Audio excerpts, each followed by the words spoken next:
Makasih banget teman-teman semuanya yang sudah hadir di siang hari ini. Ini udah 311 ya. Wow, luar biasa. Yang daftar ada 400-an ya. Sekitar berapa tadi? 400 terakhir berapa Mbak Tivi yang daftar? Per saat ini 511, Pak. Wow, udah 511 ya. Nah, ini yang hadir udah 311 ya. Ada 200 lagi berarti yang masih on the way ya. Mudah-mudahan bisa join kita pada siang hari ini. Dan menurut saya ini angka yang nggak sedikit ya, karena yang kita omongin agak spesifik nih. Kita nggak ngomongin tentang gimana sukses dalam bisnis, gimana kita ngembangin karir yang itu relatif semua orang punya kepentingan di sana. Kita ngomongin yang spesifik loh, kita ngomongin tentang kompetisi inovasi yang ada di perusahaan. Nah, fakta bahwa banyak orang yang hadir ini juga udah bisa jadi indikasi bahwa sebenarnya masih relevan, persis seperti yang Haris tadi cerita. Cuman pertanyaannya begini, hanya karena orang pengen tahu, belum tentu itu kan beneran relevan ya. Nah, maka izin saya nih sebelum nanti Mbak Diana yang akan sharing ini, jagoannya hari ini Mbak Diana loh ini ya, yang jadi starnya nih ya. Saya dan Mas Haris nih yang nganterin aja nih ya. Mbak Diana udah hadir di sini kayaknya nih. Assalamualaikum Mbak. Oke, Waalaikumsalam, Coach. ada suaranya kedengeran. Makasih banget kesempatannya nih bisa belajar dari Mbak Diana ya. Oke, saya izin mungkin sekitar 20-an menit paling lama setengah jam untuk bisa nganterin nih materinya Mbak Diana pada siang hari ini dan sekaligus juga nganterin diskusi kita. Dan memang sengaja Sifu dibuat sedemikian rupa, nggak panjang-panjang ngomongnya, ini pembicaranya karena kita lebih banyak pengen ngobrolnya, diskusinya. Itu ya, deal ya. Jadi sekali lagi yang tadi Mas Hari sampaikan, tolong diikuti. Kalau ada pertanyaan, ada yang didiskusikan, tulis saja di kolom chat, karena yang ada di kolom chat itu akan dapat prioritas untuk dibahas dibandingkan nanti yang raising hands. Ya, jadi tulis saja di sana. Oke, aku mau balik lagi ngomongin tentang judul, masihkah relevan kompetisi inovasi? Relevan itu kan kita lihat dari perspektifnya siapa. Kalau perspektifnya perusahaan, tentu aja relevansi itu kaitannya dengan seberapa ngefek sih kompetisi inovasi itu terhadap bisnis dari perusahaan itu. Kalau misalnya nggak ngefek, berarti nggak relevan. Kemudian kalau kita lihat dari sudut pandangnya si employee yang jadi subjek atau ya, subjek dari kompetisi inovasi, relevansi itu diukur dari berapa banyak sih orang yang mau melibatkan diri dalam kompetisi itu. Ya, bahkan kalau misalnya hadiahnya dicopot, nggak ada hadiahnya tahun ini, masih pada ikut apa enggak gitu. Nah, berapa banyak orang yang engage, terlibat dalam kompetisi itu menunjukkan seberapa relevan.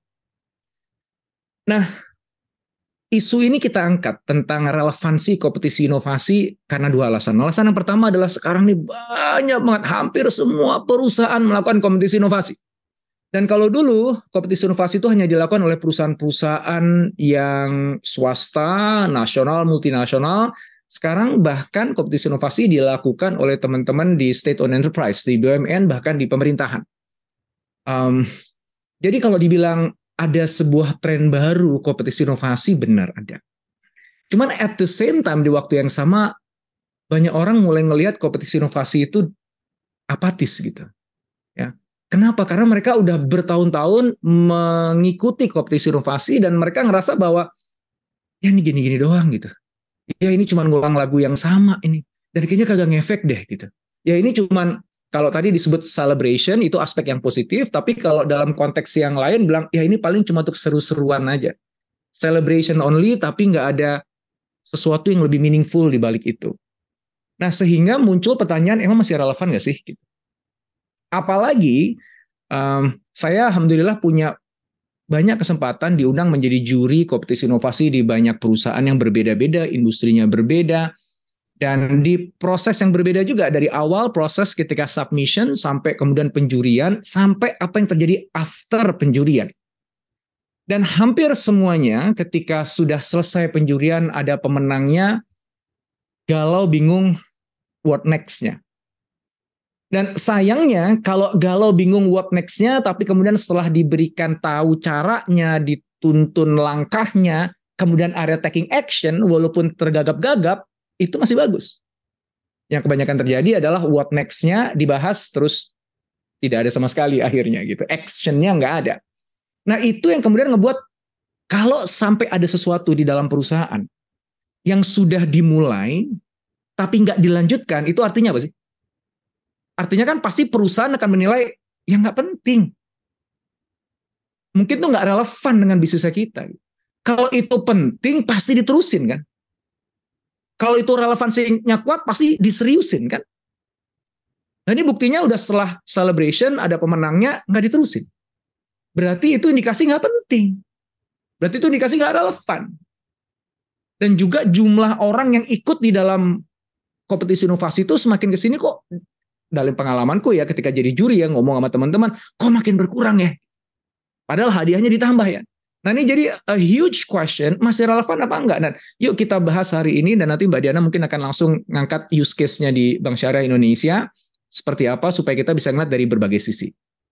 Oke, saya akan izin share slide ya, supaya ada sesuatu yang saya tampilkan juga, nggak mau kalah sama Haris nih.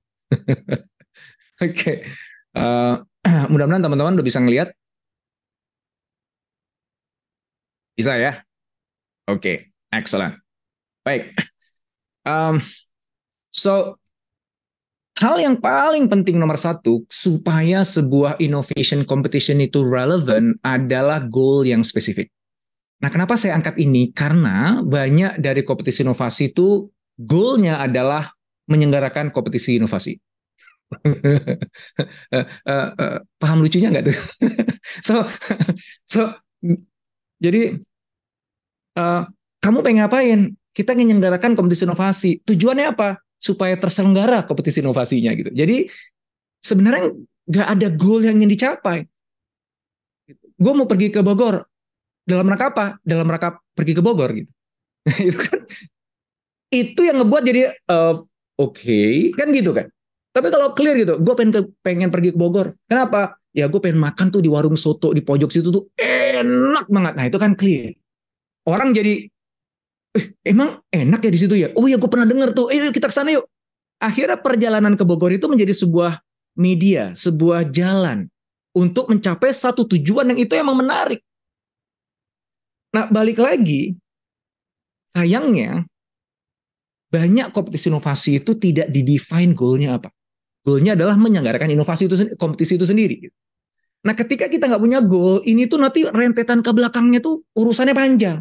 Jadi nggak jelas kita netapin temanya apa, siapa yang harus ikut, desainnya seperti apa, parameter ukuran keberhasilannya apa, itu jadi nggak jelas semuanya gitu.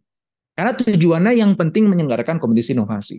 Nah, titik awal yang salah itu menjadi cikal bakal nantinya akhirnya nggak relevan.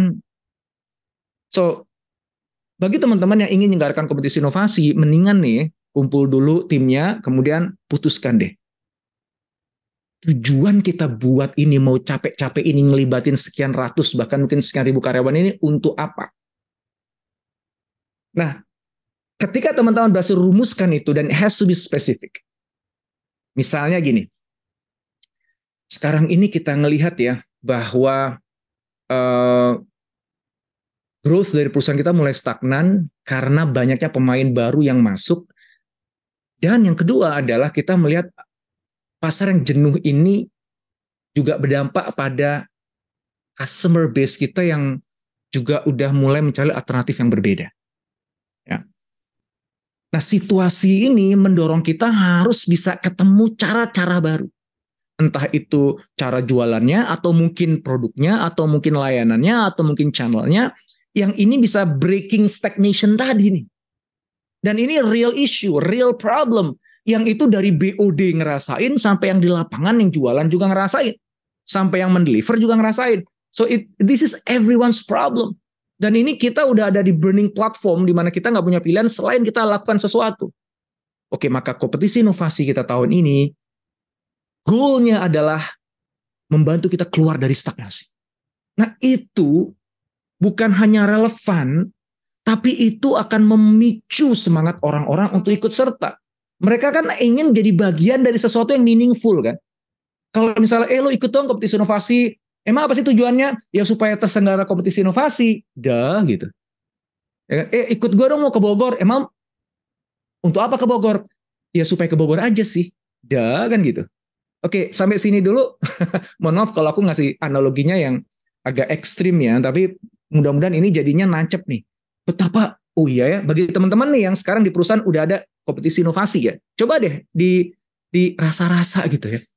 Iya ya, kita udah punya belum sih goalnya? Kita udah komunikasikan dengan baik belum sih goalnya sehingga orang tuh dong. Dan kalaupun sudah kita komunikasikan, goalnya itu cukup seksi nggak sih, menarik nggak sih, relevan nggak sih untuk perusahaan dan juga untuk si karyawan itu sendiri. Kalau misalnya goalnya aja nggak ada, udah selesai. Goalnya ada, nggak dikomunikasikan, juga nggak works. Goalnya ada, nggak dikomunikasikan juga, jadi bagus ya, ada goalnya, ada komunikasinya, tapi tetap pemilihan goalnya itu sendiri itu nggak menarik, nggak relevan, nggak sesuai dengan actual yang dirasakan, dikhawatirkan, diinginkan oleh perusahaan maupun karyawan. Maka itu juga nggak seksi. So, mulainya dari sini dulu. Ya, so kalau ini udah punya, teman-teman punya modal yang besar untuk kemudian nanti memastikan bahwa kompetisi inovasinya bukan hanya relevan, tapi juga akan generating the outcome yang diinginkan. Ya, oke. Nah, kalau kita ingin bagi ke dalam spektrum ya, spektrum kanan, spektrum kiri gitu ya, kutub kiri, kutub kanan, ngomongin goal, maka secara makro goal itu kita bagi jadi dua. Kita sebutnya ini ada two different focus, dua fokus yang berbeda. Jadi kalau misalnya kepalaku nengok ke kiri, berarti aku fokusnya ngelihat ke yang ada di sebelah kiriku. Kepalaku nengok ke kanan, berarti aku fokusnya ke sesuatu yang ada di sebelah kananku. Ya. Nah, ini dua hal yang berbeda nih. Ya. Nah, yang di kiri itu innovation culture. Jadi kalau kita bicara goal dari sisi yang apa istilahnya ya, gedeannya itu berarti building innovation culture. Yang kalau di sisi kanan, goal gedenya adalah business impact. Ya. Nah, ini tentu aja perlu nanti diturunkan lagi menjadi hal-hal yang lebih teknis dan spesifik supaya tadi itu ya relevansinya kuat. Tapi yuk kita ngomong dari sisi gedeannya dulu deh. Sadari bahwa your first decisions when you are about to run innovation competitions is to decide, adalah memutuskan lu itu lakukan kompetisi inovasi itu dalam rangka bangun innovation culture atau creating business impact. Mas nggak bisa dua-duanya ya. Emang gini sih ya, orang tuh pengennya sih semuanya kalau bisa dalam sekali pukul gitu. Jawabannya kalau dibilang nggak bisa, nggak juga, karena kita somehow bisa combining itu. Tapi seringkali ketika kita mengkombinasikan hanya karena for the sake of kombinasikan, dan for the sake of karena gue malas mikir milih salah satu dua-duanya deh gitu. Ya gue ambil gitu daripada gue harus memilih di antara keduanya gitu. Jadi dalam tanda kutip agak malas mikir gitu kan, udahlah yang aman semuanya aja deh gitu. Kalau pilihannya akhirnya dua-duanya atas dasar pertimbangan tadi, maka hampir pasti desainnya nggak bagus. Nanggung di culture, nanggung di business impact. Akhirnya nggak dapat dua-duanya. Makanya kalau saya sih menyarankan teman-teman, udah pilih satu aja deh. Biasanya nih kalau kompetisi inovasinya yang jalankan teman-teman HR, teman-teman culture, udah jelas ya, dia arahnya kemana fokusnya? Ke yang kiri ya, ke innovation culture-nya. Tapi kalau yang jalanin adalah dari transformation office atau innovation team, biasanya sebelah kanan, business impact.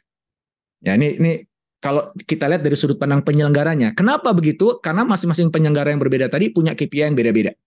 Kalau HR, culture ya outputnya kan gitu kan. Behavior, inovasi yang jadi ukurannya, engagement, berapa banyak sih orang yang menunjukkan positif sentimen terhadap prosesnya, ya berapa banyak ide yang muncul. Nah itu kan berarti kan culture. Sementara kalau business impact dia akan lihat sebentar, ini beneran ada hasilnya nggak? Ya, ini bener-bener nyundul ke outcome bisnis kita apa enggak?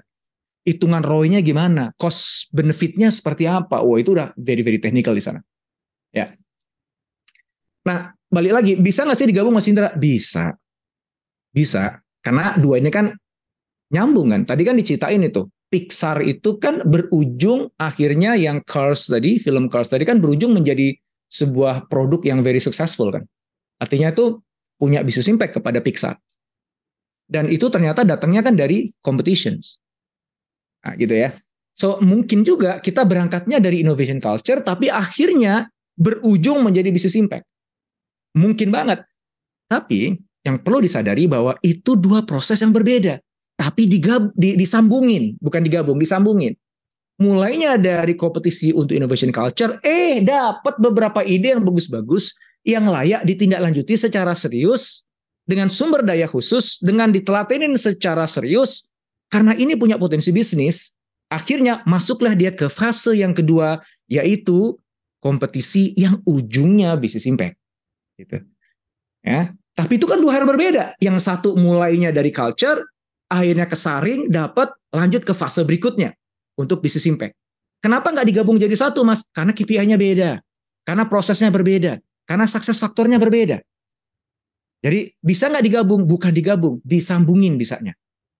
Nah, sekarang kita lihat kapan harusnya kita ke culture, kapan harusnya kita ke business impact ketika memilih. Atau lebih tepatnya begini, kalau misalnya ternyata fokusnya ke innovation culture, maka apa sih parameter yang harus kita pakai? Kalau kita ke business impact, parameternya apa? Nah, ini mudah-mudahan teman-teman jadi lebih paham kenapa dua hal yang berbeda. Ya, jangan dicampur adukan, disambungkan boleh, tapi tidak dicampur adukan.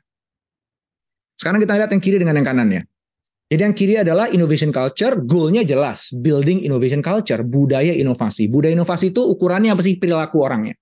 Ketika ada perilaku yang itu sudah menjadi norma. Norma itu artinya perilaku yang diterima sebagai perilaku kelompok kita. Kalau dia nggak menunjukkan perilaku yang seperti itu, berarti bukan kelompok kita. Itu namanya norma.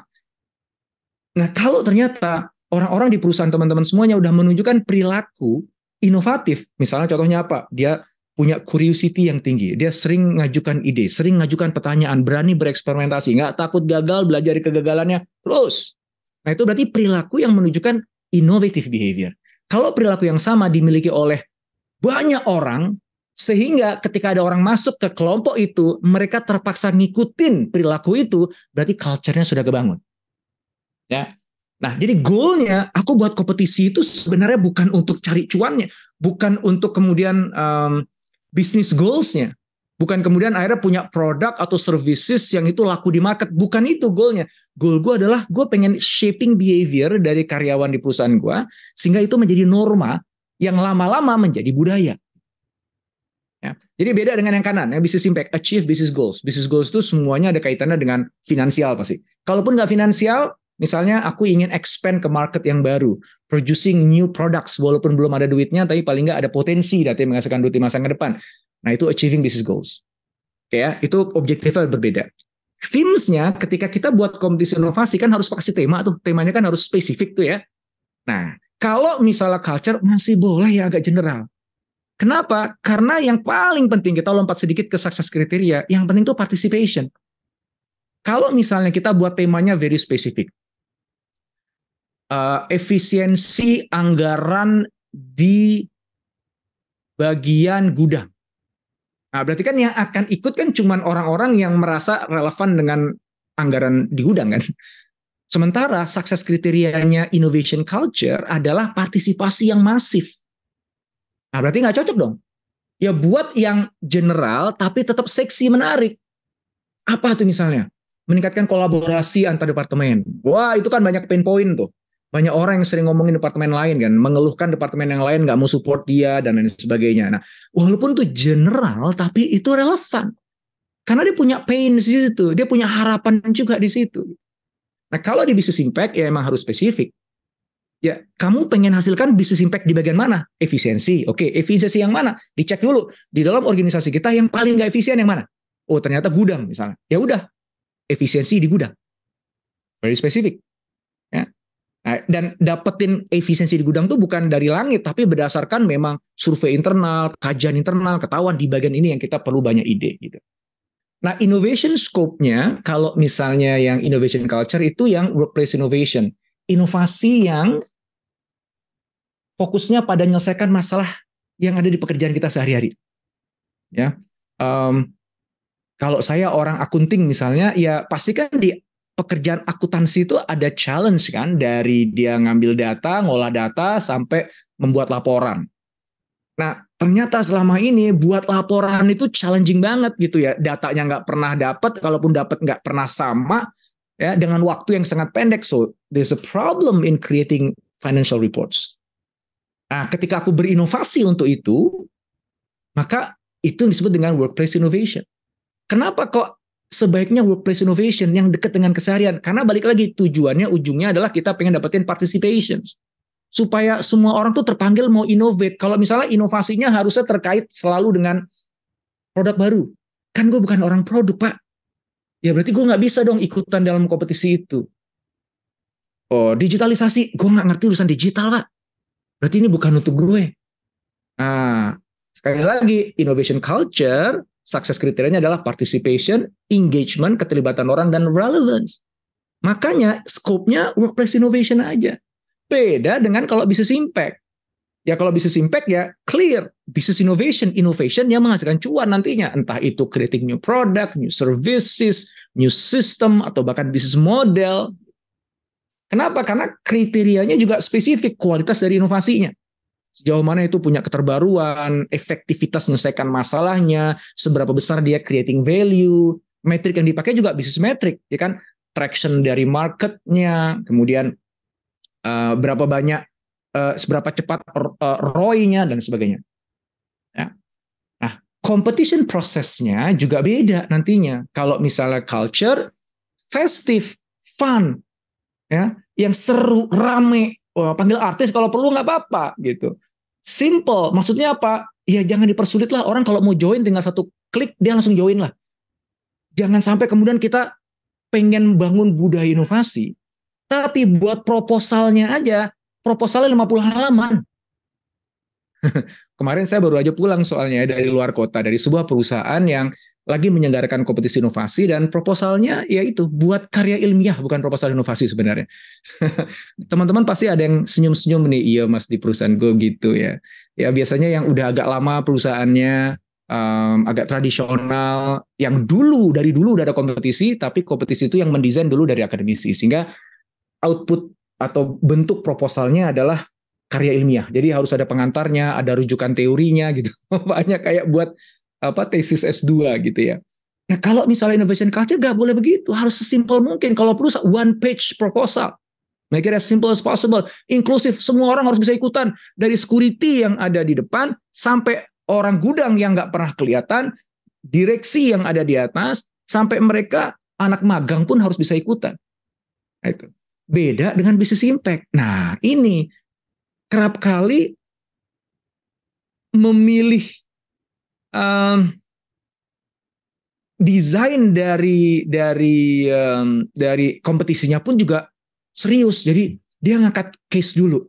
Saat ini kita sedang terancam dalam urusan yang begini. Ya, dan kalau ini tidak diapa-apain, hasilnya kan gini. Kita memanggil Anda yang merasa ingin membantu dalam hal ini. Wah itu.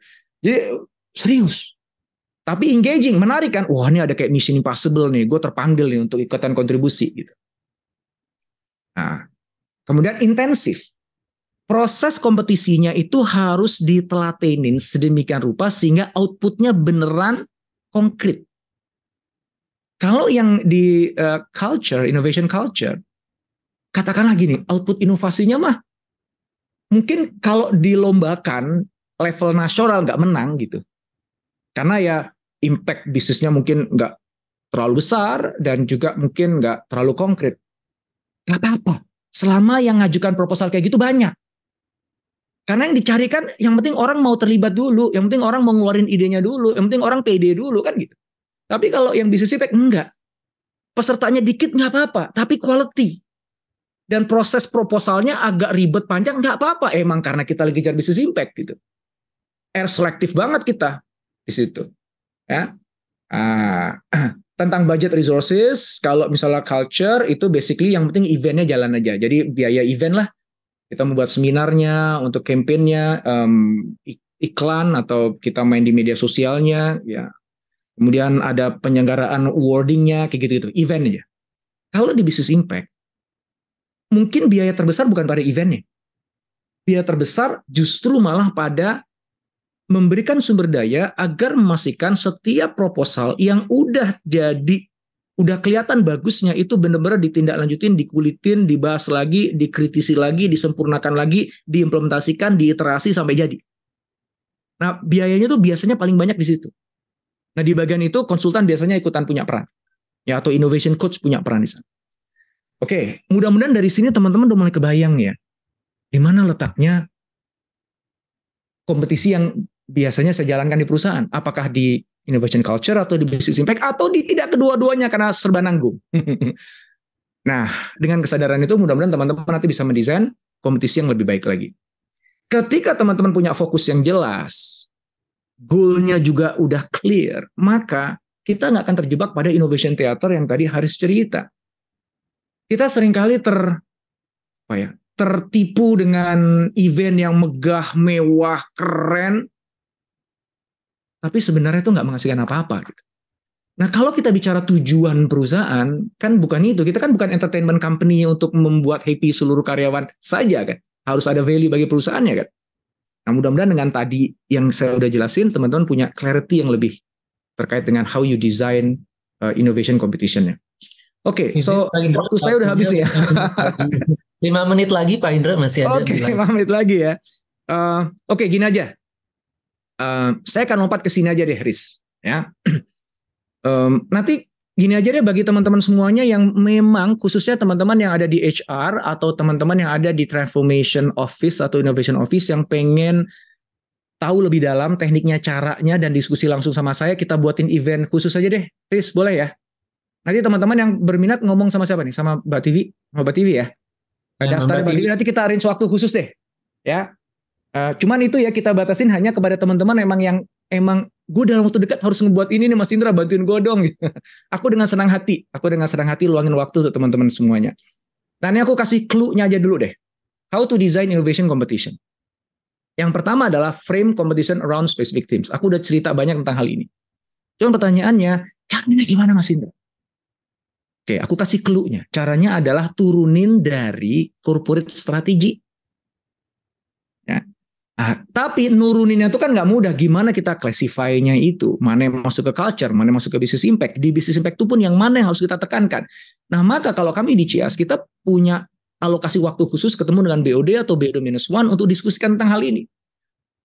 Hal yang pasti adalah menemukan tema yang tepat, yang spesifik, yang itu akan ngebuat orang jadi tertarik untuk ikut, orang tertantang untuk participate, itu kunci. Di awal itu dulu. Goalnya apa? Temanya apa? Kemudian break up challenges. Jadi ketika kita ajak mereka untuk ikut kompetisi inovasi, jangan langsung gini, guys kita tunggu ya proposal inovasinya, submissionnya bulan depan, ini ada template-nya kurang lebih 50 halaman. Gubrak gitu. Gue nggak ngerti apa-apa tentang inovasi, suruh buat proposal inovasi, template-nya 50 halaman, pusing bener. Kita harus dipecah-pecah. Ini pendekatan agile. Ya, jangan langsung gede, tapi pecah-pecah kecil-kecil, sehingga kita bisa perbaikin sambil jalan, nanti ujungnya jadi juga kok. Gitu. Nah, cara mecah-mecahnya ini yang challenging. Dan setiap perusahaan tuh beda-beda. Tergantung dari produknya, servicesnya, industrinya. Gitu. Nah, kalau kita bisa pecah-pecah menjadi sebuah fase-fase yang lebih sederhana, lebih simple, itu membuat orang jadi tertarik ikut. Oh, ternyata cuman gitu doang ya. Jadi, saya nggak perlu tahu idenya, Pak. Nggak usah tahu idenya. Gini, lo nggak perlu tahu cara inovasi, bahkan lo nggak perlu punya ide. Yang penting lo bisa spot problem. Gitu. Kalau lo bisa nggak lo spot problem? Ya problemnya banyak Pak. Nah itu lo ikut aja. Udah, cuma gitu doang kok. Gitu doang Pak. Iya. Iya lo klik aja tombolnya, lo udah submit aja problemnya apa. Cuma gitu doang. Iya. First step. Begitu dia masukin ke sana, kita ajak ke step berikutnya. Terus ya kita desain seperti itu. Provide company resources dan internal support system. Ini yang sering kali hilang. Dipikir itu inovasi yang sama perusahaan itu dipikir gini nih. Gue kalau udah buat kompetisi inovasi, gue kasih hadiah keren ke luar negeri, ke Korea, ya dapat hadiah 100 juta misalnya. Otomatis orang itu bisa berinovasi. Enggak. Orang mungkin niat karena pengen dapetin hadiahnya, tapi begitu dia jalan, dia akan mentok sana sini. Dia akan lacking information. Kalaupun dapat information, dia akan lacking support. Ya. Kalau cuma sekedar ngumpulin ide doang mah gampang. Tapi dapetin ide yang bagus, yang bisa diimplementasikan, yang itu proven, it's another story. Itu butuh sumber daya, butuh support dari manajemen. Nah gimana cara kita ngelola sumber dayanya supaya efisien? Ya. Gimana supaya support dari manajemennya itu juga nggak sampai ngerepotin manajemen, tapi itu cukup untuk si inovatornya, untuk bergerak maju. Nah itu ada desainnya. Dan terakhir adalah, dalam setiap proses, ini yang sangat penting, kita harus bisa dapetin value. Ada value yang kita ambil. Misalnya contohnya gini, di fase pertama kita kumpulin problem. Apa value yang kita bisa dapetin? Banyak. Begitu udah mulai cari idea, ideation process, apa value? Banyak. Dan implementation, apa? Jadi bahkan ketika proposal inovasi itu nggak lulus atau nggak lolos seleksi, kita dapat banyak insight. Ya. Mereka yang akhirnya bisa lolos, dapat insight juga gitu. Yang udah lolos, implementasikan gagal, masih juga banyak pembelajarannya. So imagine kalau ada 1000 proposal yang masuk, kita ada 1000 pembelajaran yang bisa kita ambil. Permasalahannya gimana cara kita identifying itu learning. Dan gimana semua learning itu kita bisa compile menjadi sebuah insight. Insight yang akan kita pakai untuk kepentingan perusahaan. Value-nya tuh gede. Jadi value dari competition innovation tuh bukannya ada event di mana nanti di ujung ada awarding, hehe, lucu, seru, salaman, dapat hadiah, everybody happy. No, kita kan perusahaan, kita bukan IO. Kita kan perusahaan, bukannya yayasan. Perusahaan itu punya kepentingan. Kalau cuman gue buat event awarding aja, gue keluar uang sekian ratus juta, nggak worth it sebenarnya. Mendingan gue buat employee gathering aja gitu. Ya bener-bener ngebuat semua orang happy. So harus ada value yang kita ambil along the way. Supaya akhirnya menjustifikasi ini biayanya 500 miliar Pak. Worth it banget kita buat begini. Karena gue dapat banyak kata perusahaan. Yang itu bisa gue tindak lanjuti sehingga creating value bagi perusahaan. Ya, oke, saya rasa itu aja, waktuku udah habis. Thank you so much teman-teman semuanya for listening. Saya tunggu nanti pertanyaannya, kita akan diskusi. Thank you. Wow, terima kasih. Kita applause dulu ya untuk Dr. Indrawan Nugroho.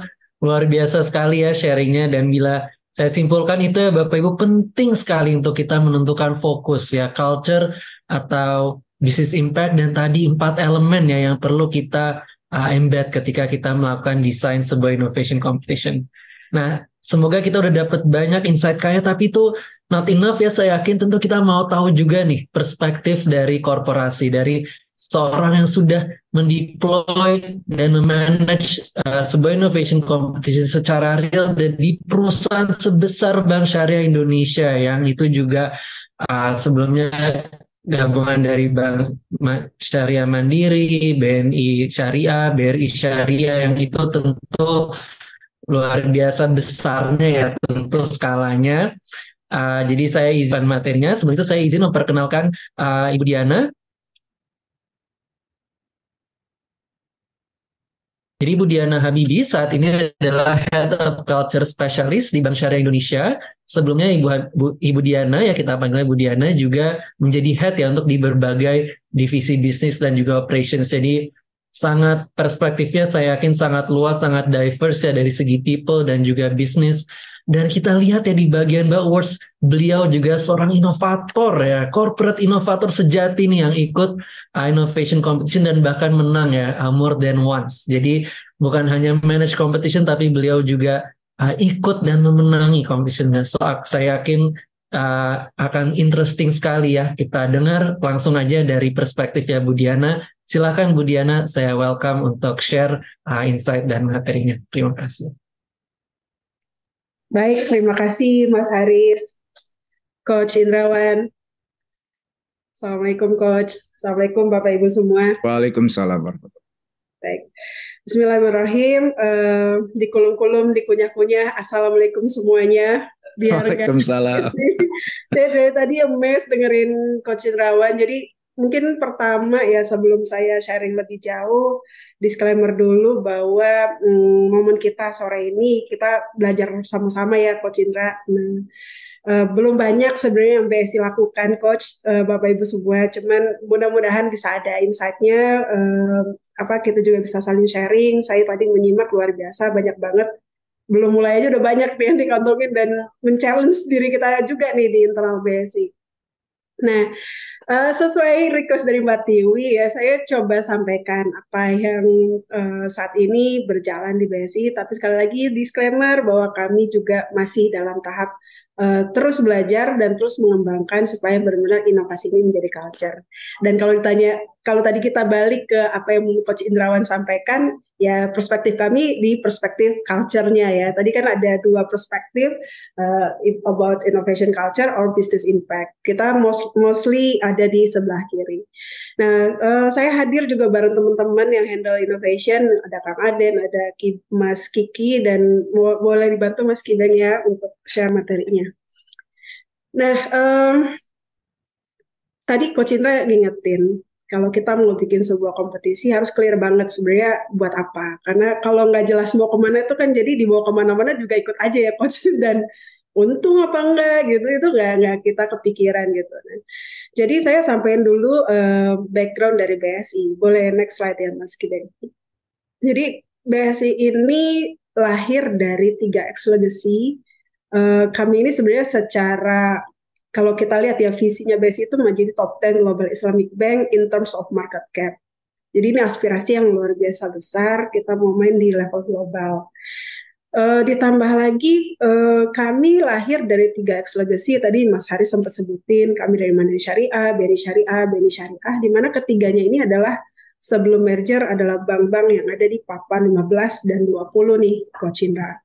Nah, berkah dengan merger yang kami lakukan, langsung lompat menjadi ada di 7 besar. Dan ini luar biasa, sebenarnya satu sisi kita bersyukur menjadi sebuah blessing, tapi di sisi lain menjadi sebuah challenge, Coach ya. Karena tuntutan dan ekspektasi di luar itu nggak mau tahu gitu ya. Mau dulu adalah bank kelas 15, kelas 20, hari ini lo adalah kelas 7 gitu, lo ada di papan 10 gitu. Nah ini tentu sebuah challenge yang besar sebenarnya. Jadi butuh extra effort, dan benar-benar CEO kita langsung juga punya concern yang besar, kita harus bisa come up nih gitu. Nah ini sebenarnya kalau mau ngomong background yang paling kuat itu di sini sebenarnya. Jadi kita ngelihat kita punya di luar punya ekspektasi yang luar biasa besar kepada kita. Di sisi lain kita juga berangkat dari kapabilitas yang kita miliki sebelumnya. Nah ini artinya ada fulfilling the gap yang harus kita kejar. Itu yang pertama. Jadi ini ada menjadi kekuatan besar buat kita. BSI memang harus menjadikan inovasi itu sebagai sebuah DNA, sebuah value, sebuah behavior dan mindset yang ada di setiap insan BSI. Makanya setelah kita legal merger 1 Februari, kita rumuskan di situ harus kayak gimana sih insan BSI. Dan boleh kita lihat next slide, salah satunya adalah kita memang harus adaptif. Ini memang kita merujuk ke BUMN. Di sini saya lihat banyak perusahaan BUMN juga yang join. Kita punya values adaptif, yaitu terus berinovasi dan antusias dalam menggerakkan ataupun menghadapi perubahan. Nah, ketika kami berkumpul para manajemen tingkat direktur, komisaris dan juga N-2, itu kita akhirnya nemuin bahwa adaptif ini apa yang harus dimiliki oleh teman-teman memang kaitannya juga dengan inovasi. Jadi punya transformation mindset, terus cara berpikirnya juga thinking ahead, across and again gitu, dan punya agility. Jadi kita ngelihat memang inovasi menjadi satu yang krusial atau penting.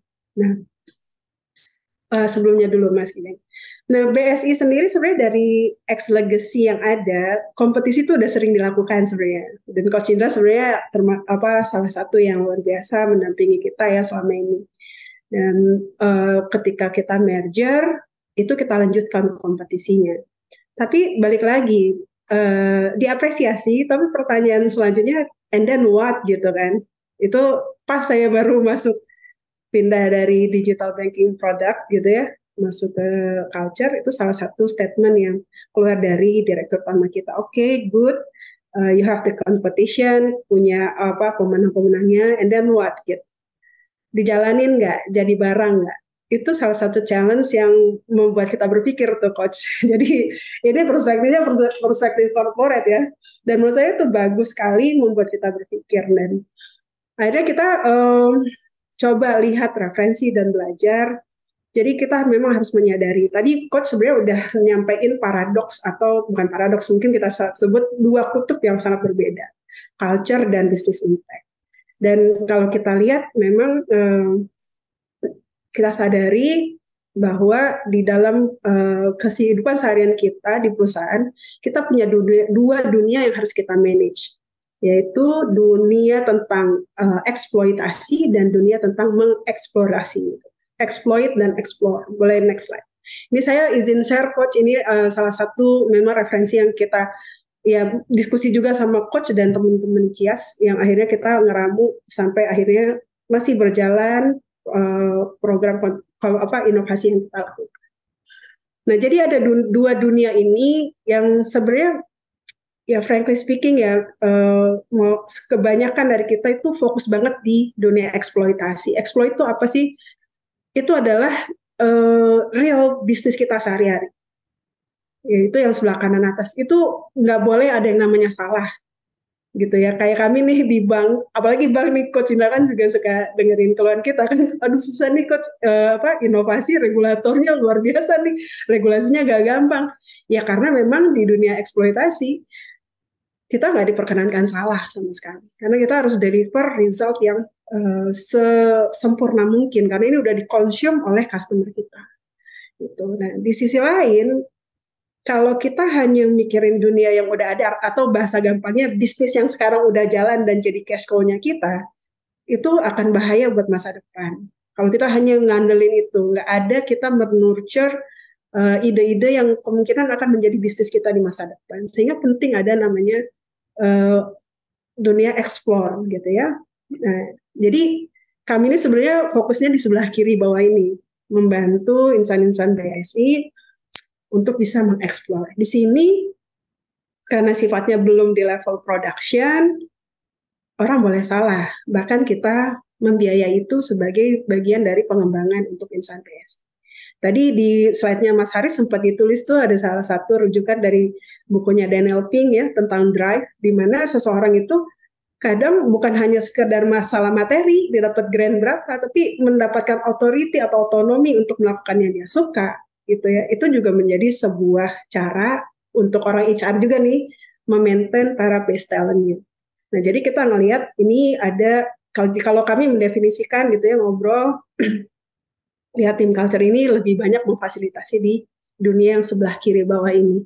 Gitu. Jadi kita memberikan ruang untuk teman-teman mencoba gitu ya, memberikan ide, sembari kita meluruskan cara berpikirnya. Jadi kita kenapa penting bareng sama para expert gitu ya, kayak Coach Indra, itu jadi ngebantu kita untuk ngelurusin cara berpikir biar nggak jump to conclusion gitu kan. Itu penting banget buat kita, dan kita percaya ini investasi yang worth it untuk BSI lakukan, untuk BSI ke masa depan.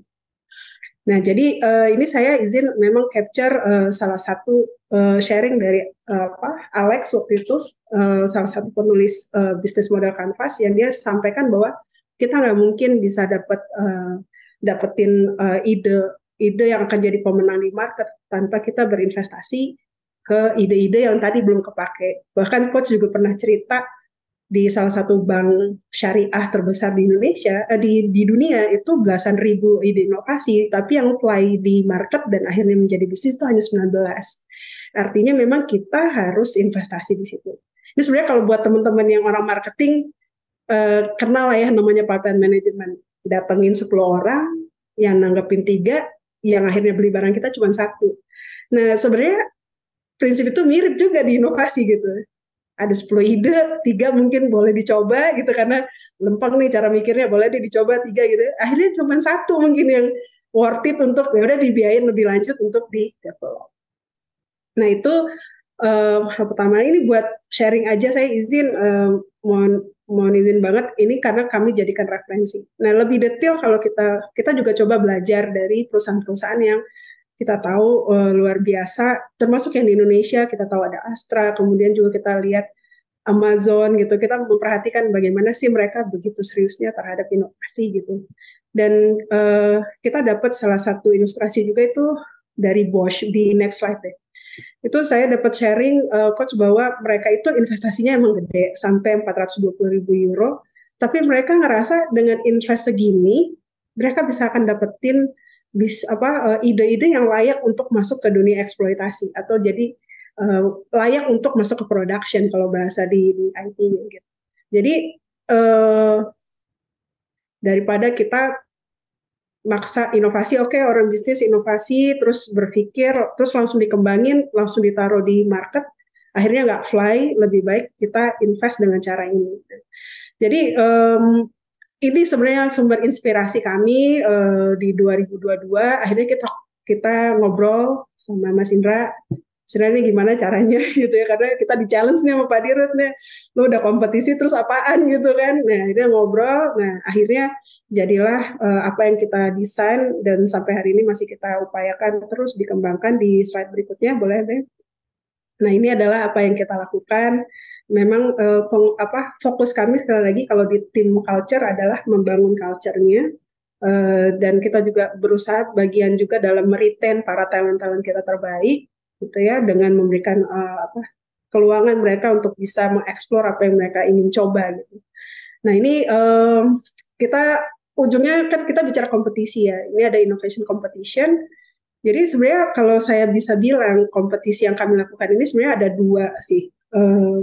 Pertama tentunya balik ke cerita saya tadi, berharap ini menjadi pipeline inovasi gitu. Banyak mungkin yang nggak kepake, tapi ini cara kita gitu ya untuk teman-teman bisnis juga akhirnya bisa come up, oh ada ide kayak gini dari lapangan, dari teman-teman cabang. Ini adalah media untuk bisa kita gather ide-ide yang layak untuk nanti kita eskalasi ke teman-teman bisnis gitu, atau ke CTO. Kalau di kita ada transformation office juga gitu. Nah, yang kedua selain jadi ada niat kita untuk ngebangun culture inovasi. Kita dibantu tuh, alhamdulillah nih kalau template inovasi kita cuma selembar gitu ya, dibantu nih dipikirin apa sih siapa sih customernya, apa sih problem yang mau diatasin, apa idenya gitu ya, benefitnya apa, itu dalam satu slide. Sehingga memang semangatnya adalah nggak muluk-muluk, kita nggak nyari yang rocket star kayak gimana gitu, pokoknya teman-teman pokoknya mau berinovasi aja, mau masukin idenya aja. Nah itu ide kompetisi yang kita lakukan pertama adalah ngebangun semangat mereka, engage-nya mereka untuk ternyata inovasi itu simpel ya. Inovasi itu not a rocket star science ya gitu. Everyone bisa loh gitu. Nah, itu yang pertama.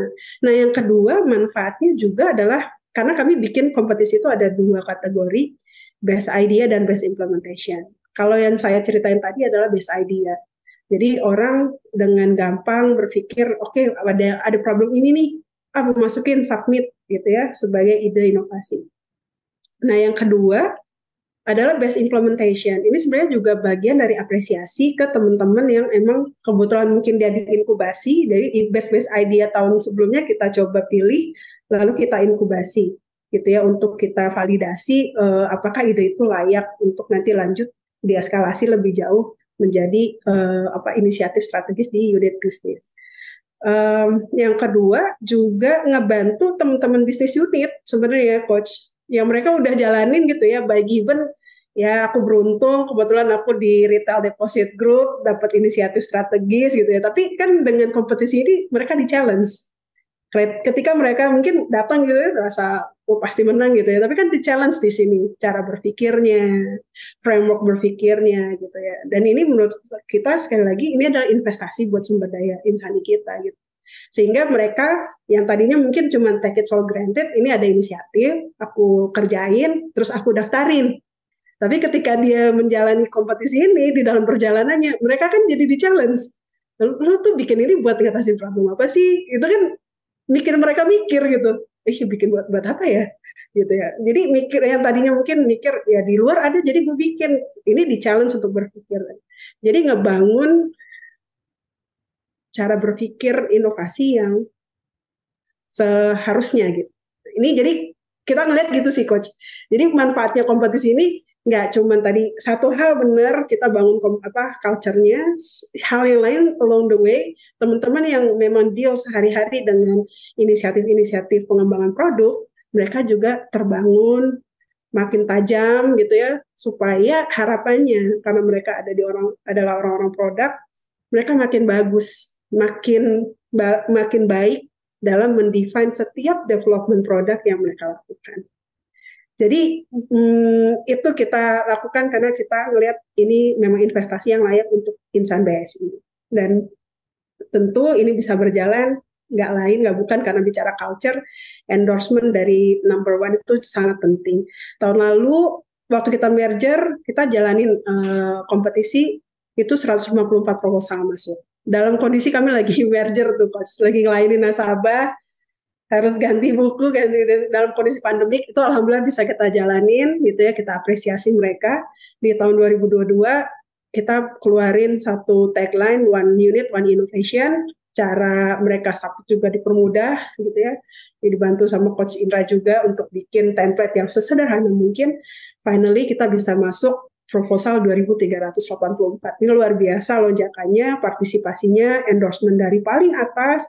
Akhirnya ini juga dibagiin di level unit kerja, sehingga mereka juga tertarik gitu ya. Jadi ada rasa malu kalau sampai unit kerjanya tuh nggak ada submission gitu ya. Orang cuma nanya gampang, problemnya apa, terus kira-kira mau solusinya apa gitu.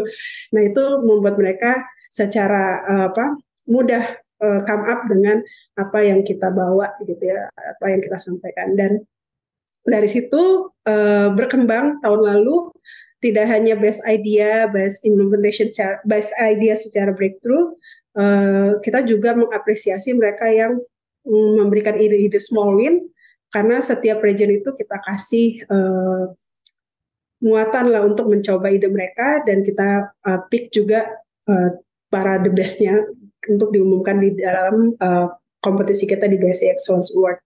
Dan di slide terakhir ini kami sampaikan aja keseriusan kita. Memang kita punya ajang BSI Excellence Award. Actually ini buat penghargaan kepada unit-unit terbaik dan para individu terbaik gitu ya.